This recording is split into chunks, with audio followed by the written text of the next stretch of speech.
বিশেষ রাজনৈতিক দল নগরী ও সদর উপজেলার একাধিক কেন্দ্রে নিজেদেরকে পাশ করানোর জন্য কেন্দ্র দখলের প্রস্তুতি গ্রহণ করেছে বলে আমরা জানতে পেরেছি। সিলেটের বিভিন্ন এলাকায় ধর্মীয় ও জাতিগত সংখ্যালঘু সম্প্রদায়ের লোকজনের ভোট কেন্দ্রে না যাওয়ার হুমকি দিয়ে ভয়ভীতি প্রদর্শন করা হচ্ছে। প্রতিপক্ষ প্রার্থীর সমর্থকরা নির্বাচন কমিশনের গোপনীয় এবং সংরক্ষিত ছবি সহ ভোটার তালিকা অবৈধভাবে সংগ্রহ করেছেন। তারা এই তালিকা নিয়ে বাড়ি বাড়ি যাচ্ছেন এবং ভোটারদের মাঝে তা বিতরণ করছেন। সম্মানিত সাংবাদিক বৃন্দ, আসসালামু আলাইকুম ও আদাব। আজ আপনাদের সামনে আমরা সিলেটবাসীর একটি অত্যন্ত জরুরি বিষয় তুলে ধরতে চাই। আপনারা জানেন, আগামী জাতীয় সংসদ নির্বাচনকে সামনে রেখে দেশের গণতান্ত্রিক ধারা যখন এগিয়ে চলছে, ঠিক তখনই একটি অশুভ ও স্বাধীনতা বিরোধী চক্র দেশ জুড়ে পরিকল্পিতভাবে মিথ্যা তথ্য এবং অপপ্রচার চালিয়ে যাচ্ছে। তার অংশ হিসেবে সিলেটের বিভিন্ন আসনে প্রার্থীদের বিরুদ্ধে মিথ্যা ও ভিত্তিহীন বক্তব্য প্রদান করছেন। আগামী নির্বাচনে পরাজয় নিশ্চিত জেনে ওই গোষ্ঠীটি সাধারণ মানুষকে বিভ্রান্ত করতে সামাজিক যোগাযোগ মাধ্যম সহ বিভিন্ন প্ল্যাটফর্মে গুজব ছড়াচ্ছে। তাদের এই ন্যাক্কারজনক অপচেষ্টা কেবল একটি দল বা গোষ্ঠীর বিরুদ্ধে নয়, বরং এটি দেশের স্থিতিশীলতা ও গণতান্ত্রিক প্রক্রিয়ার উপর একটি বড় আঘাত। গণতান্ত্রিক ধারাকে বাধাগ্রস্ত করতে এবং জনমনে আতঙ্ক সৃষ্টি করতেই এই ধরনের ভিত্তিহীন তথ্য ছড়ানো হচ্ছে। সিলেটে আমরা লক্ষ্য করছি যে একটি রাজনৈতিক দল কোমলমতি শিশু ও মহিলাদের বিভ্রান্ত করার জন্য বাড়ি বাড়ি গিয়ে মিথ্যা ও ভিত্তিহীন তথ্য উপস্থাপন করছেন। তারা নির্বাচনী প্রচারণায় শিশু কিশোরদের ব্যবহার করছেন। প্রকাশ্য জনসভায় বেহেশতের প্রলোভন দেখিয়ে তারা ভোট প্রার্থনা করছেন। ধর্মকে ব্যবহার করে এ ধরনের রাজনৈতিক প্রচারণা সুস্পষ্টভাবে নির্বাচনী আচরণবিধির লঙ্ঘন। একটি বিশেষ রাজনৈতিক দল নগরী ও সদর উপজেলার একাধিক কেন্দ্রে নিজেদের পাশ করানোর জন্য কেন্দ্র দখলের প্রস্তুতি গ্রহণ করেছে বলে আমরা জানতে পেরেছি।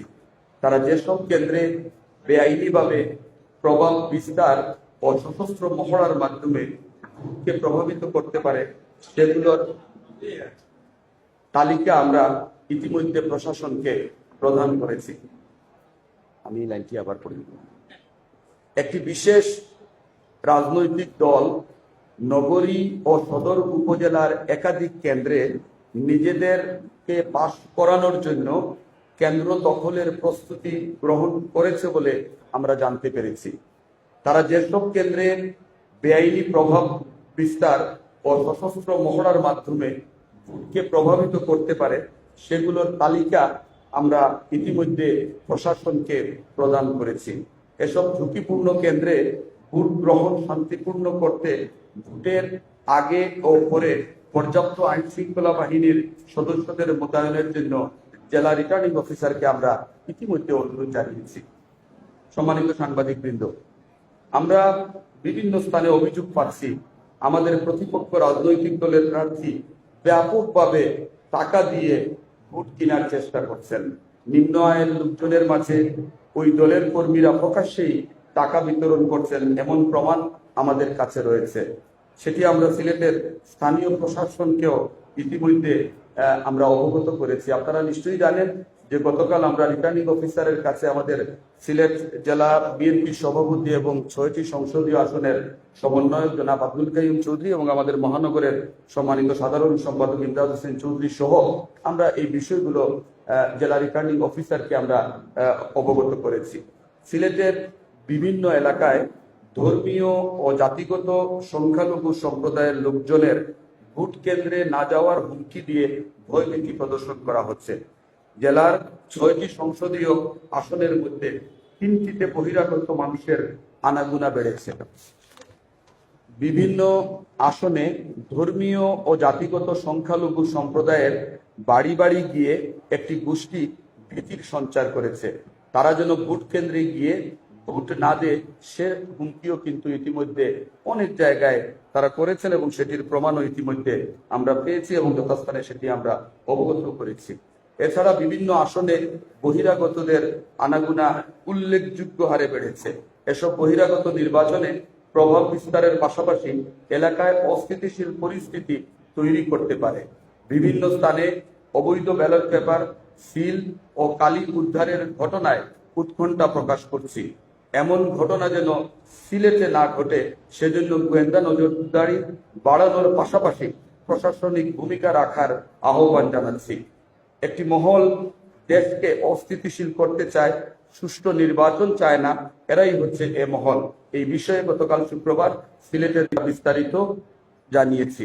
যদি আমি আপনাদের প্রতি অনুরোধ জানাবো, আপনারা বস্তুনিষ্ঠ সংবাদ পরিবেশনের মাধ্যমে এই অপপ্রচারের প্রকৃত রূপ জনগণের সামনে তুলে ধরবেন। সত্য তুলে ধরে গণতন্ত্রকে সুসংহত করতে আপনাদের ভূমিকা অপরিসীম। গত কয়েকদিন ধরে আমরা প্রমাণ সহ লক্ষ্য করছি যে প্রতিপক্ষ প্রার্থীর সমর্থকরা নির্বাচন কমিশনের গোপনীয় এবং সংরক্ষিত ছবি সহ ভোটার তালিকা অবৈধভাবে সংগ্রহ করেছেন। তারা এই তালিকা নিয়ে বাড়ি বাড়ি যাচ্ছেন এবং ভোটারদের মাঝে তা বিতরণ করছেন। নির্বাচন কমিশনের সেই গোপনীয় নথি থেকে এই ধরনের ছবি সংবলিত ভোটার তালিকা একটি রাজনৈতিক দলের কর্মীরা বের করে এনে প্রতিটি পাড়া মহল্লায় সেটি নিয়ে বসে, কে আওয়ামী লীগ করে, কে বিএনপি করে, কে জামাত করে, এই ধরনের ছবি সহ সেই তালিকা নিয়ে বসে এই তালিকা প্রস্তুত করে এই যে কর্মকাণ্ডগুলো তারা করছেন, নির্বাচন কমিশন এই তালিকা তাদের কাছে কিভাবে গিয়েছে, তারা কিভাবে সেটি সংরক্ষণ করেছেন, অথবা এটি কিভাবে বিভিন্ন ওয়ার্ডে তারা বিতরণ করছেন আইন শৃঙ্খলা বাহিনীর সামনে দিয়ে, এই প্রশ্নটি কিন্তু থেকেই গেল আপনাদের দৃষ্টি আকর্ষণ করছি। নির্বাচনী আইন অনুযায়ী ছবিযুক্ত ভোটার তালিকা কেবলমাত্র নির্বাচন সংশ্লিষ্ট কর্মকর্তাদের ব্যবহারের জন্য। কোন প্রার্থী বা তাদের সমর্থক ব্যক্তিগতভাবে ছবিযুক্ত ভোটার তালিকা সংরক্ষণ, ফটোকপি বা ভোটারদের বাড়িতে গিয়ে বিলি করার কোনো বৈধ অধিকার রাখেন না। এটি সরাসরি নিম্নোক্ত বিষয়গুলোকে প্রশ্নবিদ্ধ করছে। ভোটারদের ব্যক্তিগত ছবি ও তথ্য এভাবে উন্মুক্ত করা নাগরিক অধিকারের পরিপন্থী। বাড়ি বাড়ি গিয়ে ছবিযুক্ত তালিকা দেখানো ভোটারদের মনে একটি প্রচ্ছন্ন চাপের সৃষ্টি করছে। যখন একটি পক্ষ সরকারি নথি অবৈধভাবে ব্যবহার করে প্রচারণা চালায়, তখন নির্বাচনের নিরপেক্ষতা নষ্ট হয়। অবিলম্বে এই অবৈধ কার্যক্রম বন্ধ করতে হবে। যারা এই ছবিযুক্ত ভোটার তালিকা সরবরাহের সাথে জড়িত তাদের চিহ্নিত করে আইনি ব্যবস্থা নিতে হবে। প্রতিটি ভোটারের নিরাপত্তা এবং গোপনীয়তা নিশ্চিত করতে হবে। আমরা একটি অবাধ, সুষ্ঠু এবং নিরপেক্ষ নির্বাচন চাই, কিন্তু আচরণবিধির এমন নগ্ন লঙ্ঘন চলতে থাকলে সাধারণ মানুষের ভোটাধিকার এবং নির্বাচনী ব্যবস্থার উপর আস্থা হারিয়ে যাবে। আমরা আপনাদের মাধ্যমে প্রশাসনের দৃষ্টি আকর্ষণ করছি যেন এই বিষয়গুলো দ্রুত ব্যবস্থা গ্রহণ করা হয়।